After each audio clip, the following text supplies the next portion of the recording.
Carl Jung a dit « La sensibilité est cette faculté vitale qui permet d'être touché en profondeur. C'est le fondement même de notre humanité. » Bienvenue à toi dans ce nouvel épisode du podcast Le fil de Floriane, le podcast des âmes sensibles. Le fil de Floriane, le podcast au fil de l'eau, au fil des mots, à fleur de peau, à fleur des mots. Je suis Floriane Despy, thérapeute, formatrice et numérologue. J'accompagne les personnes à mieux se déchiffrer à travers les nombres, mais aussi à travers différents outils de connaissance de soi. Mon désir est de mettre en lumière tous tes potentiels et comprendre les défis et les challenges que tu traverses pour pouvoir t'aider à les libérer et surtout mettre de la conscience dessus pour y mettre beaucoup plus de douceur et, je dirais, d'élévation, parce que parfois, la solution demande souvent de prendre de la hauteur sur ce que tu traverses et ce que tu vis. Et moi, je t'accompagne à prendre cette hauteur et te donner les clés pour traverser ce que tu vis. Dans le podcast d'aujourd'hui, j'ai eu envie de te parler de mort et de renaissance, parce que nous sommes dans cette saison du Scorpion. Je sais pas comment s'est passé pour toi cette nouvelle lune de lundi du 13 novembre, une nouvelle lune en Scorpion, mais nous sommes dans une phase, un cycle en fait, qui nous demande vraiment de mourir un petit peu pour renaître au printemps prochain. Donc cette mort a besoin d'une grande profondeur, d'un grand nettoyage, ce que le signe du Scorpion en général sait bien faire, et c'est la saison qui nous invite à le faire. Toi qui es sensible, il est possible que tu te poses des milliers de questions sur cette fameuse mort depuis pas mal d'années et au quotidien, parce que tu peux ressentir les énergies des autres, et cette peur de la mort est quand même une énergie qui est assez présente dans nos sociétés, à travers les médias, à travers plein de choses, et c'est quelque chose qui est véhiculé, mais qui n'est sous-jacente, c'est-à-dire qu'on n'en parle pas. Et moi, pour tout te dire, c'est vraiment quelque chose qui m'a toujours intriguée, qui m'a poussée à beaucoup m'interroger. Lorsque j'étais très jeune déjà, j'avais des questionnements très tôt. Alors on a tous une phase dans notre enfance où quand on est enfant, on a cette peur de la mort qui se développe, et en fonction du contexte dans lequel on va être élevé et des événements qui vont se passer, on va développer une peur plus importante ou pas. Si dans notre enfance, à des âges importants, on perd un proche, ça va nous construire sur une peur qui va grandir et qui va sommeiller en nous. Et l'idée de cette peur, c'est plutôt d'aller la rencontrer et de voir à quoi elle fait appel en fait. Qu'est-ce qu'elle vient nous parler d'une forme de sécurité, d'arriver à être sécure avec nous-mêmes en fait. Et lorsque j'étais infirmière, étudiante, c'était une phase de ma vie où j'ai quand même été confrontée à la mort régulièrement. D'abord en étant étudiante, quand j'avais commencé à avoir 18-19 ans, j'ai fait des premiers boulot où je travaillais dans des maisons de retraite. Donc là, la mort m'était renvoyée tous les jours, en fait, parce que quand on s'occupe de personnes âgées, c'est un peu ce qui nous renvoie, c'est la fin de la vie. Et j'ai eu envie de faire mon mémoire de fin d'études sur ce thème qui est la mort. Donc c'est particulier quand on a 22 ans, mais je sentais que j'avais quelque chose à aller creuser. Et lors de mon mémoire de fin d'études, ce que j'ai voulu faire, c'est essayer d'observer quelle était la perception de la mort chez les soignants quand ils travaillaient en réanimation et lorsqu'ils travaillaient en soins palliatifs. Est-ce qu'il y avait une différence? Est-ce que les croyances étaient les mêmes? Donc j'ai bien sûr lu différents livres, différents ouvrages, pour comprendre qu'en effet, nous n'avons pas les mêmes croyances sur la mort lorsqu'on est un soignant en réanimation et lorsqu'on est un soignant qui accompagne la fin de vie sur des soins palliatifs. En effet, le soignant qui travaille en réanimation a cette envie de survie et donc veut réanimer, veut ramener à la vie, alors qu'un soignant qui est en soins palliatifs a vraiment cette envie d'accompagner et pour lui, il y a quelque chose après. Je ne parlerai pas de religion ici, mais c'est vraiment pour dire qu'il se construit quelque chose où il croit. Il a la foi en quelque chose puisqu'il accompagne tous ses patients. Et chez moi, comme tous les soignants, j'ai eu des phases où j'ai plus accompagné de décès, j'ai été confrontée plus à la mort, surtout en étant jeune diplômée.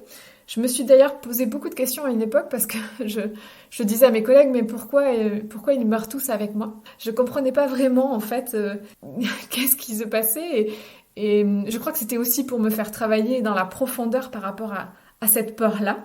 Aujourd'hui, j'ai compris pourquoi j'étais souvent confrontée à la mort. Parce que pour moi, les morts n'ont plus d'enveloppe physique, mais ils sont toujours bien présents. Et parfois, ils cherchent à communiquer avec nous et avec leurs proches. Et c'est aussi une partie de ce que mon âme a choisi.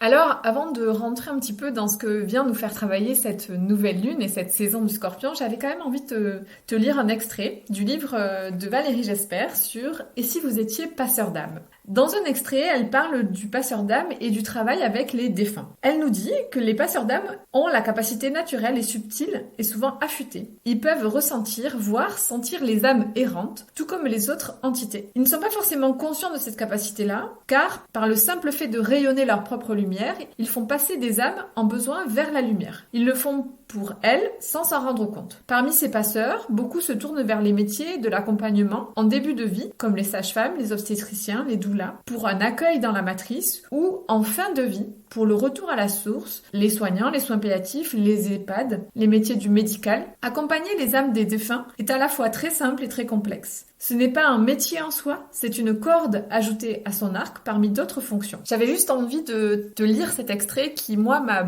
beaucoup aidé, m'a beaucoup parlé. En tant que soignante, j'ai compris alors pourquoi j'avais été souvent présente lors de décès, de morts, parce que quelque part, mon âme faisait quelque chose sans forcément y mettre du mental. Donc si toi aussi, tu accompagnes et tu es présente et tu sens que tu es à ta place, c'est que tu accompagnes des êtres à passer vers autre chose. Je vais donc poursuivre pour te parler de cette nouvelle lune et de ces énergies du Scorpion, mais si toi tu es soignant, accompagnant et que ces questions sur la mort sont présentes en toi et tu es confronté à la mort, ce qui est important pour toi, c'est vraiment d'apprendre à te nettoyer et comprendre qu'il y a des énergies parfois qui peuvent avoir une influence sur toi. Si tu veux en savoir plus, n'hésite pas à venir vers moi et peut-être à suivre une de mes prochaines formations. J'en propose différentes, mais la prochaine sur les outils de protection énergétique se déroulera le dimanche 26 novembre à Cornebarieux.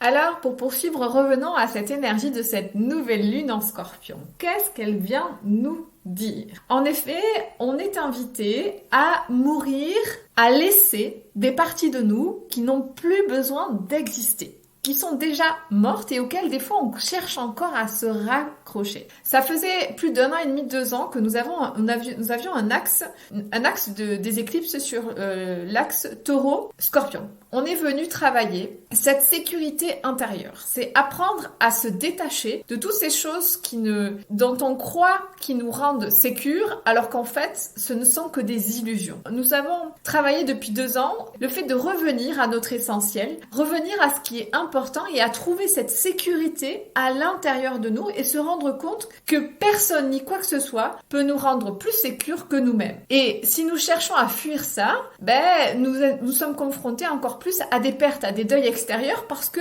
le message principal, c'est vraiment d'aller à l'intérieur de soi et de trouver cette sécurité, cette paix intérieure, de se reconnecter vraiment à soi. J'avais vraiment envie de te parler avant de la mort parce que pour moi, accepter et prendre conscience de notre peur de la mort viscérale, c'est apprendre réellement à goûter le plaisir d'être en vie. Parce que cette peur, elle nous coupe de nos désirs profonds. Et plus j'accepte, et plus je la regarde en face, et plus je me sens vivant. En face du Scorpion, il y a le signe du Taureau. Le Taureau, il n'aime pas sortir de sa zone de confort. Et le Scorpion, lui, il a compris, alors il hésite à y aller, mais quand il y va de manière passionnelle. Il y va pour profiter, pour être à fond. Et c'est le fait de sortir de cette zone de confort qui nous rend plus vivants. Alors, l'énergie du Scorpion, elle nous pousse à explorer nos profondeurs les plus sombres, à descendre vraiment en nous. Et plus tu vas descendre en toi très profond, et plus tu vas te débarrasser de certaines choses qui sont bien trop superflues, qui n'ont plus lieu d'être. C'est vraiment cette idée de faire des petits deuils, de nettoyer chez toi, d'enlever et de te rendre compte qu'il y a beaucoup de choses superflues. Souvent, le Scorpion nous fait expérimenter l'intensité de cette peur de la mort, pour que nous soyons capables de déployer toutes nos forces pour revenir à la vie. Dans le petit dictionnaire de la langue des oiseaux que j'aime beaucoup de Luc Biget et que je te cite souvent, il nous parle et il nous dit que la mort pour lui c'est aimer, le M, l'or, OR, de la terre. Et il dit que c'est un processus de régénération où le soleil de la nuit prépare sa renaissance. Et dans la mort, il y a un manque naturel de feu. Parce que on a le M pour le fait d'aimer, on a le O pour l'eau, le R pour l'air et le T pour la terre. Et il nous dit que le héros est celui qui a transformé son M, matriciel de la mort, en un feu de la résurrection et il est fort. Le mot mort devient fort. C'est traverser cette peur-là pour devenir plus fort. C'est d'ailleurs souvent pour cela que souvent le scorpion est vécu et montré comme un signe qui est capable d'être comme le phénix, de renaître et de renaître de ses cendres. Il a une capacité de régénération. Il peut tourner et changer sa vie à 360 degrés. Parfois, il peut être mal vu par les autres parce que il le fait de manière intense et brutale.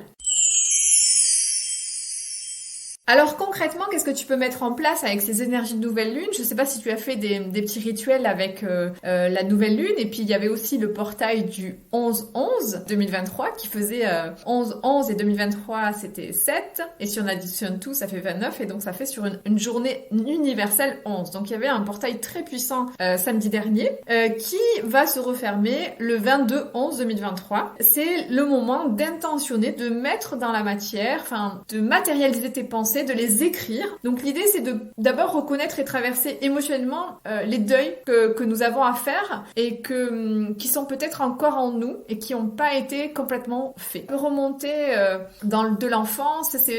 Le scorpion, il vient vraiment parler de sa planète maîtresse, c'est Pluton, et c'est le monde d'en bas, hein, c'est le monde de l'inconscient, de ce qu'on ne voit pas. Donc ça peut être des deuils dont ton mental ne trouve pas les réponses ou les clés. C'est vraiment plus profond, hein, dans ces petites morts qu'il y a en toi. Ça peut être du coup un moment aussi pour travailler sur toi, puisqu'il y a des choses qui remontent que tu ne comprends pas forcément, qu'il n'y a pas d'explication. Donc l'idée c'est de méditer, de faire peut-être des stages, de t'offrir des retraites ou peut-être des rendez-vous individuels avec des thérapeutes pour venir libérer un petit peu ce qui peut remonter et voir. Des rituels énergétiques que tu peux faire. C'est aussi un moment pour revivifier ta sexualité, parce que le scorpion c'est vraiment le signe le plus sexuel, qui est très passionné et où cette énergie sexuelle a une grande importance. Mais j'ai envie de dire, dans le côté vraiment positif, c'est que la Kundalini est une énergie sexuelle qui permet de redonner de la vie en nous, en fait, de remonter cette vie dans ce corps et cette passion, et de raviver la flamme de la passion. Voilà tout ce que j'avais envie de te dire aujourd'hui. J'espère que ça t'aura apporté des clés, compréhension sur peut-être ce que tu vis, ce que tu ressens, sur ces émotions qui peuvent remonter, qui peuvent être intenses pour toi, ou un certain mal-être que tu ne comprends pas. Ça dépend un petit peu du signe astrologique qu'on a et puis de nos énergies personnelles. J'étais ravie de pouvoir faire ce partage avec toi. Je te retrouve la semaine prochaine pour un nouvel épisode où là j'aborderai avec toi les 5 sens spirituels. Eh bien, on n'en parle pas assez, mais ce sont des sens que nous avons, plus subtils, mais qui nous permettent aussi de mieux nous connaître. Je te dis à la semaine prochaine pour un nouvel épisode du podcast Le fil de Floriane.